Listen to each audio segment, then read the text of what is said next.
The literature really shows that this is a possible effect. So if there's any possibility this is going to happen and you're really gearing up for a major competition, you'd want to err on the safe side and really limit your amount of aerobic exercise within that time frame.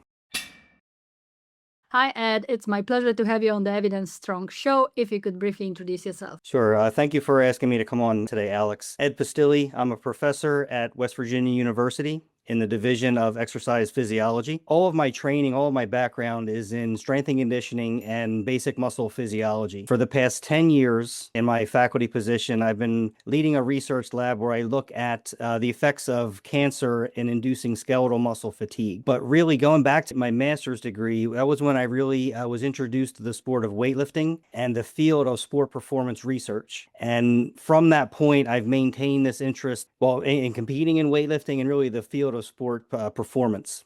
So I maintain my USA Weightlifting Level 1 coach certificate, and I try to be involved in research projects similar to the one we'll talk about today. That's amazing. It's always a treat when the researcher is also a practitioner, so I'm really, really happy. We're talking modeling, interference effect, and weightlifting training. So very hot topics on social media and in gym culture in general. So we need to start with some kind of definition on what the interference effect is. When I think about this and when I put it in the paper, I don't know if the term really is interference effect. How I think about it is the literature really does support that aerobic exercise will interfere with weightlifting training induced adaptations. So in athletes that are using weightlifting derivatives or training for weightlifting, they want to really induce changes or enhancements in things like power, force output, and rate of force development. The research from an applied standpoint really does support the fact that if an athlete engages in any amount of aerobic exercise while also trying to train those weightlifting specific parameters, there can be an interference effect on those adaptations. So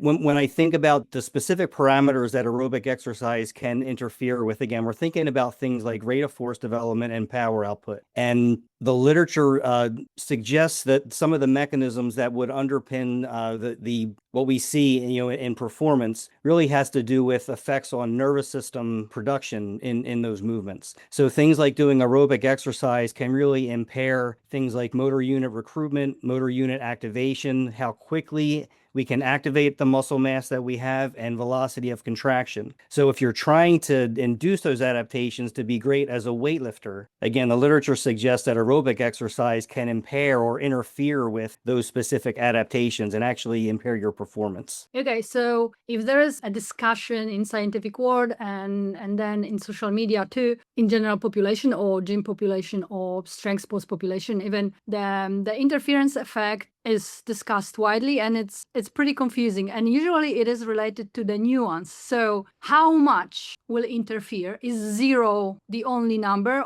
I don't know that there's been a specific dose response relationship defined, and probably every athlete is going to be different. When I think back to the defining studies that in my mind really started this field, it goes back to the concept of concurrent training. So concurrent aerobic and strength training. And the study from Gary Dudley back in 1986 is the one in my mind that really defines this. Now, I'm not going to answer your question directly because this was a training study. So he had athletes, or he had people in his study training for 7 weeks. So in this study, I'll talk about it to set up the topic. There were 3 groups in this study. One group trained aerobically for 7 weeks. One group trained on an isokinetic machine at a specific contraction velocity for 7 weeks. And then the concurrent group did both of those programs together. So at the end of the 7 weeks, this is the really interesting part with this whole topic of concurrent training. The group that did the aerobic exercise improved their VO2 max, which would be expected because they trained aerobically. The group that did the concurrent training, both aerobic and strength training, also increased their VO2 max to the same extent. Oh. So concurrent training, and other studies have supported this, that concurrent training does not seem to impair the ability to increase VO2 max, aerobic performance. But here's where it gets interesting. So the group that did the isokinetic training, they were measuring torque output at the velocity they trained at and a few other velocities that were slower. And this group produced higher torques at all the velocities they tested. In the group that did the concurrent training, not only did they not increase their torque production at the specific velocity they were training at, but the two slowest velocities under that were also not different. So what the study really showed is that combining aerobic exercise with this isokinetic training impaired the ability to produce torque at the velocity in which you were training. So if we can extrapolate that out to, any kind of anaerobic athlete, if you need to exert high velocity of contraction, that would really suggest that aerobic exercise is going to impair your ability to do that. That's interesting because you said they did the training on separate days. So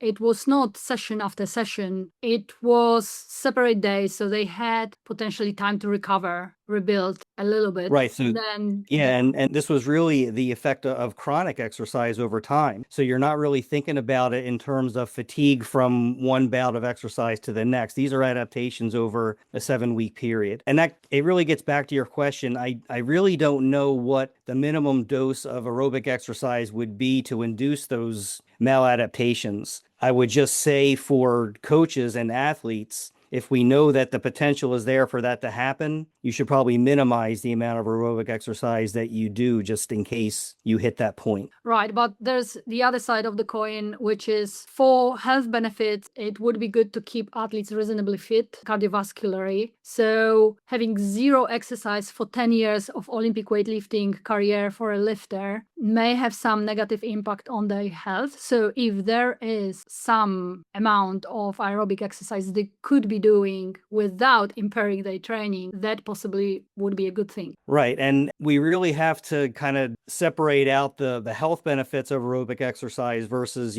someone that an elite athlete, a really high level athlete that's training for competition. So there may be times of the training year where you can engage in aerobic exercise if it's far enough away from your competition early in the macro cycle before you start really peaking the training. That's probably allowable. But again, that exact dose of how much, we don't really know from the literature. I haven't seen that described. I have one more point I want your thoughts on. So in the study, they did leg extensions, which are, you could argue, pretty far away from Olympic weightlifting movement like snatch, clean and jerk. So how much trust or how much you think it's applicable to our sport? So that study, you could make the argument exactly that an isokinetic leg extension may not be applicable to an athlete doing a snatch or a clean and jerk. And I would agree with that. In subsequent studies, so there were studies by people like Bill Kramer, Andy Fry, K.O. Hakkinen, which then started to look at things like 1RM squats in response to concurrent training. Kind of the point of why I did this study is I haven't come across, to my knowledge, any study that's really looked at this effect in either weightlifters or people doing the snatch or the clean and jerk. You will see these things,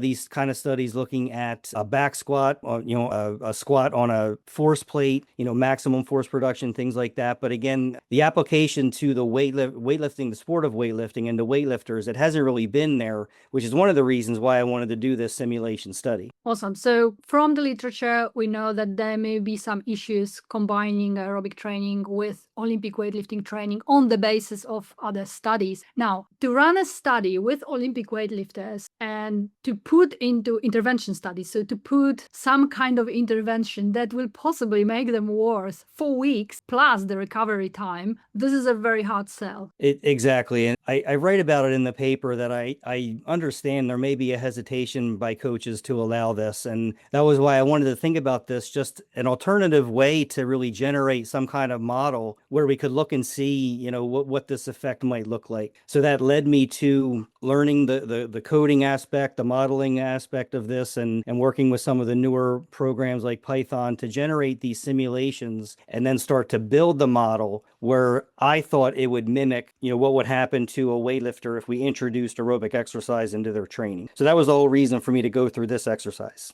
All right, so that's how the study was born. Now, how did you design the study? What went in? And we need some kind of explanation about the modeling you did. This really started started out as an exercise to show the students in my lab that I could actually learn coding and modeling. So this is a relatively newer type of research, and the students in my lab are really good at it. So Python and R and all these programs are second nature to them, and they weren't to me. What I started to do was just write code to generate different curves reflecting, in my mind, what would be the main parameter in weightlifters that could be affected, which is rate of force development. So if we think about rate of force development simply meaning how fast we can activate our skeletal muscle mass to produce force. And weightlifters have very high rates of force development. That's what makes them explosive and makes them, good at their sport. So we have what's called the force time curve. We can generate a force time curve in an experiment by doing an isometric mid-thigh pull. So if we put an athlete on a force plate and get them strapped into a bar, they can do an isometric pull on the force plate, and we'll get a force time curve, which will reflect the increase in force over the time period that we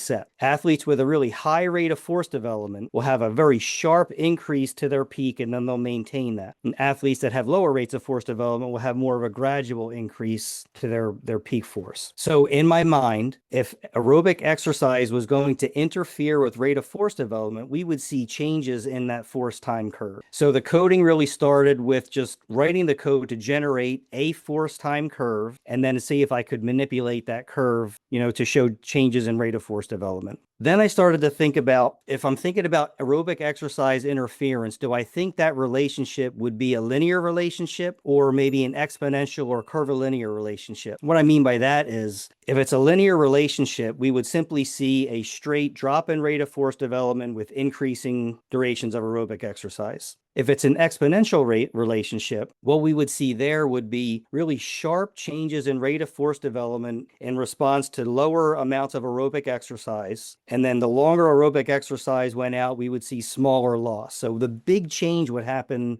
relatively soon. And in thinking about the sensitivity of rate of force development and how weightlifters might be sensitive to that, I settled on the exponential change in rate of force development. So it's not a linear relationship in my model, it's an exponential change. So now that I had my parameter that I was testing, rate of force development, I had the test to get that, the isometric mid-thigh pull, and I had my exponential curve. The last two things I wanted to do was look at the variables I could use to change the shape of that curve. Could we just pause? I have a question about the linear versus exponential change in curvature for force development. So why you don't think it's linear? Why you think there's something else going on? It's based on my interpretation of the literature showing that the most sensitive parameter to aerobic exercise physiologically is going to be nervous system activation. If we think about, kind of a temporal change or temporal response to this, the nervous system is going to be the first to apply to the first to be affected in any kind of intervention. After that, we may see changes in muscle mass being affected, and then, after that, something else. So nervous system adaptations really are affected very early and very quickly in response to any kind of pathology, or in this case, a change in training status. So in thinking about just that sensitivity, it made sense in my mind that with a person starting aerobic exercise, doing,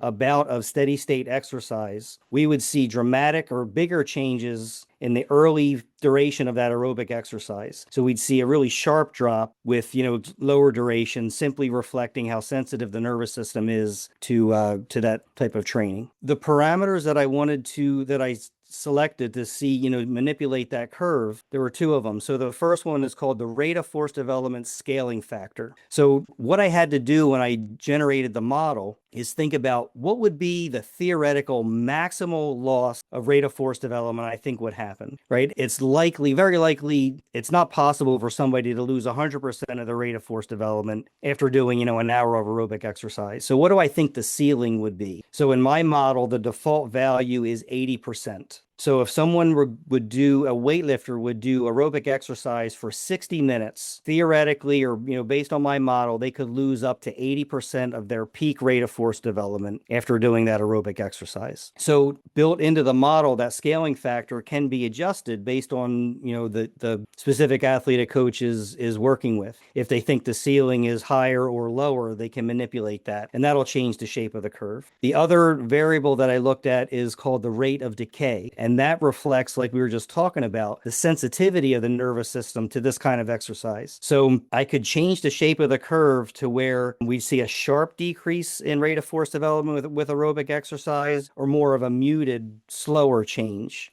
So in my model, the default value is a 0.3 scaling factor, which really is kind of a sharper loss in rate of force development with aerobic exercise. So what this does now is it builds the model, it builds a curve based on those default values, and an athlete can put in now their peak rate of force development if they know it, and the amount of aerobic exercise that they do, the duration of aerobic exercise, and based on the scaling factor and the rate of decay, the model will predict what the change in rate of force development would be after that aerobic exercise. So let me check whether I understood correctly. So in the model, you have two parameters. One is the ceiling, so how much the lifter potentially can lose, or where would be the ceiling for the loss related to introduction of aerobic exercise. And the other is how fast the response would be blunted. So if we think force rate development, so the force is rising really fast in weightlifters, they can apply force really fast.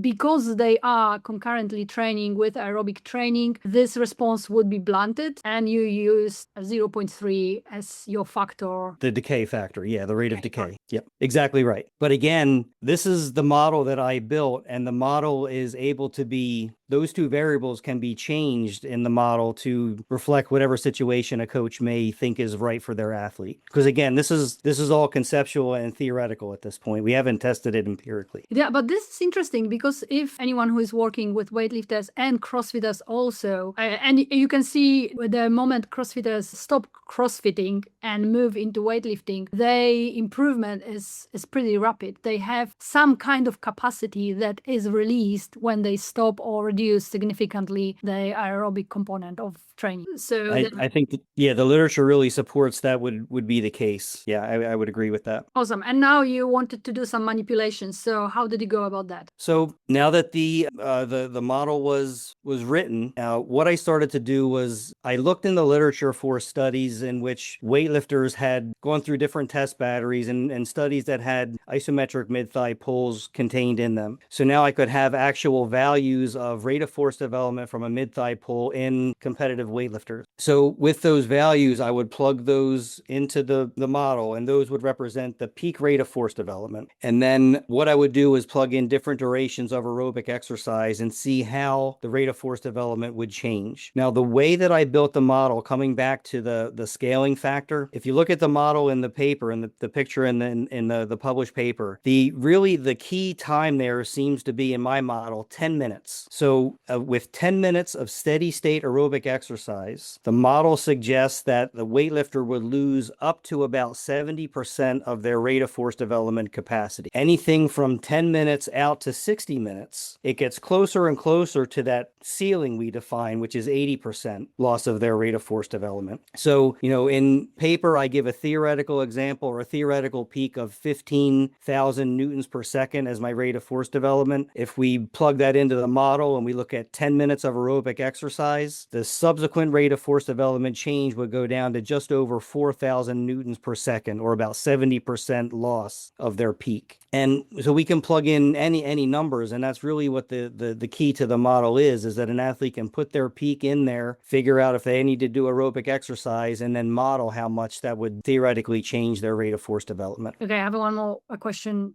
around that. So when you're testing isometric mid-thigh pull, the athlete is pulling on the bar that is fixed. So they are pulling. They are encouraged to pull as hard as they can, and the lab staff, so the researchers, are measuring the force that the lifter is putting into the force plate. Now, when you do weightlifting, you don't have a luxury to put the force as long as you want. You can only put as long as the bar is going going up because you at some point you contact and then you have to go under. So how did you control for the time frames? Because you can't be developing the force as long as you want. You're developing it slower, but still weightlifters will have some kind of deadline. So if we look at the force time curve that's generally produced by weightlifters, if we say weightlifters compared to, let's say, bodybuilders that don't train for rate of force development and power, the force time curve in the weightlifter will be very sharp, right? Because they're very good at producing force very quickly. So they reach their peak very quickly, and then they have this plateau. So when we look at that on the force time curve, all the changes that really happen in a weightlifter exposed to aerobic exercise are going to happen within the first maybe 10 to 20 milliseconds. At that time it takes them to go from 0 to peak force. That's where we're going to see the change. In other types of athletes that don't train for that and they have a slower, rate of force development to their peak, we may not even see a change because it's happening over such a long, period of time for them to get to their peak rate of force development. So I think that's the key there. Even though the isometric mid-thigh pull is isometric, it's able to measure the time, that rate of force development, that peak, how quick that happens. And we can really see changes in that rate of force development, based on what an athlete is doing, whether there have been studies, if an athlete stops training, if an athlete is injured, you can see changes in the rate of force development, the force time curve in these weightlifters. So it really is a sensitive measure in the athletes, even though it is isometric. So all the coaches who are putting the chair close to the platform and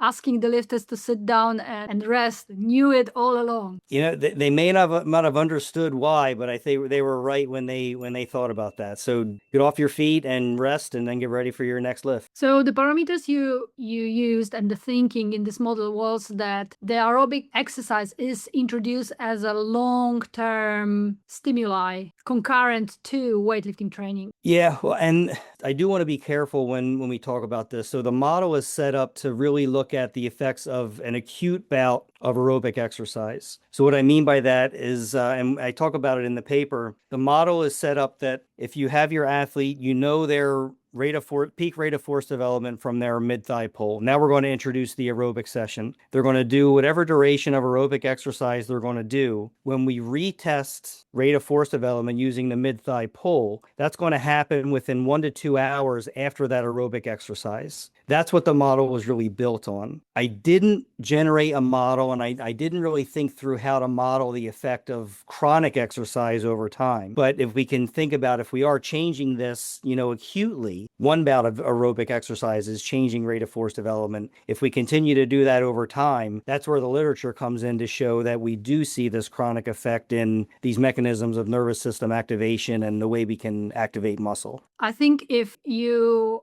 are able to prove empirically, because this is a modeling now. So modeling is showing that acute bout of exercise will reduce the peak rate of force development, which means that if weightlifter does running in the morning and then comes to the afternoon or the 2 hour later, they come to the session to do their weightlifting training, they will not be able to generate the force as fast as they normally would. And if it will repeat week after week, the adaptations to weightlifting training should be, in theory, affected by it, because you train at the lower force development rates, you are producing force slower, consistently. Therefore, your adaptations should reflect that change. That's exactly the way I would think about it, and exactly what the model is meant to exactly. Now, I will say, you asked me in the beginning, about exercise for health, and I kind of mentioned that there may be times in, a macro cycle for a weightlifter where there's better times to do aerobic exercise if you're going to do it versus not. So I do have some buy-in from some weightlifting coaches here at the university to actually test this model empirically. So we're going to be very careful. We're going to look at the training schedule and the competition schedule of these college-age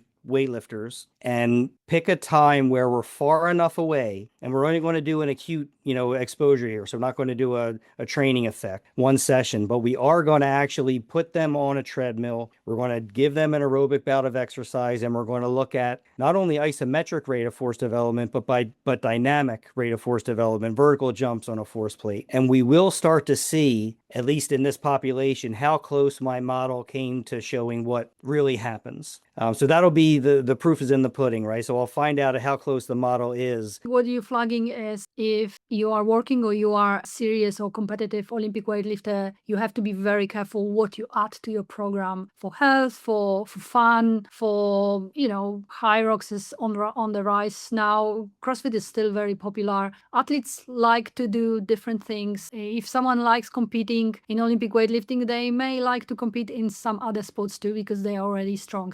But if they are serious about pushing the Olympic weightlifting to the highest level, they have to take into consideration the possibility that the other training more on the endurance side may affect their ability to adapt and develop into the great weightlifter they could be. I think that's really the take-home message to this, is that the literature really shows that this is a possible effect. So if there's any possibility this is going to happen and you're really gearing up for a major competition, you'd want to err on the safe side and really limit your amount of aerobic exercise within that time frame. This is huge because the possibility of interference in combination with what is hip and perceived as fun for young athletes now, this we have to know. I agree. And, I catch this in my own life. I'm not really active competing anymore. I still train as a weightlifter, but I try other things now. So I've done some Spartan races and, some of these other things that, kind of combine running with, strength and obstacles and things. But it's always in the back of my mind. I'm wondering, what I'm doing to my snatch performance right now and how long is it going to take for me to get back after I do this. So I think that thought is really deep embedded in my mind, which is again why I thought through this study and this model. I think whatever is the truth, we have to know, because then you can be informed and make decisions according to your goals and your training calendar or competition calendar and so on. So this is really good to know. I really look at this as a first step, right? So we've generated a model. We can conceive of how this may or may change and we can manipulate the variables. Now we're at a point where we can actually test the model and see what the real effect is. So one more question about the use of the model. So you provide a code, so the coaches could, in theory, go take your code and now what do they do with it? So there's two options. If people are interested in this, if you Google search Pistilli Lab GitHub, you're going to come to my lab GitHub, and you'd have the option to download all the code, all the Python code to your computer if you want to run it, if people want to run it themselves. That's given they have the knowledge or the experience to understand what the code is and to use that. I did take advantage of some very gifted students in my lab, and they turned this code into a workable web app, which is also available on my lab GitHub page. So you can click this link and go to this web application, and now all the people would have to do is type in their peak rate of force development and the amount of aerobic exercise they're going to do, and just like that, the model will spit out the change in rate of force development. So if people aren't familiar enough with the coding to run it themselves, or they're not interested in running that part, they can go to the web app and it'll simply run by plugging in the numbers. And the other part of that GitHub or that web app is, again, the coaches can change the scaling factor and the rate of decay. So any of those things would be able to be manipulated, and you can run through different simulations on your own, looking at the interference in the web app. Excellent. Do you think we could add the link in the description of this video and the podcast? Of course, happy to do that. Yes. That would be amazing. So I have two questions I usually finish the interview with. And the first one is, which is your favorite lift and why? My favorite lift to train is the snatch. I don't think it's my best lift, but it's the one that I devote the most time to. And it's the one that I've always tried to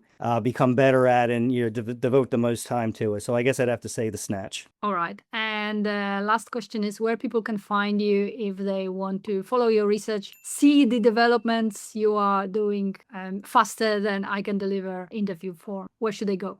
People can find me on LinkedIn, so you can search my name and updates will be provided on LinkedIn. People could search the West Virginia University website, Division of Exercise Physiology, and find me there. Or again, we would update the GitLab page with newer data, and people could check that link as well. Awesome, Ed. Thank you so much for today. Thank you, Alex.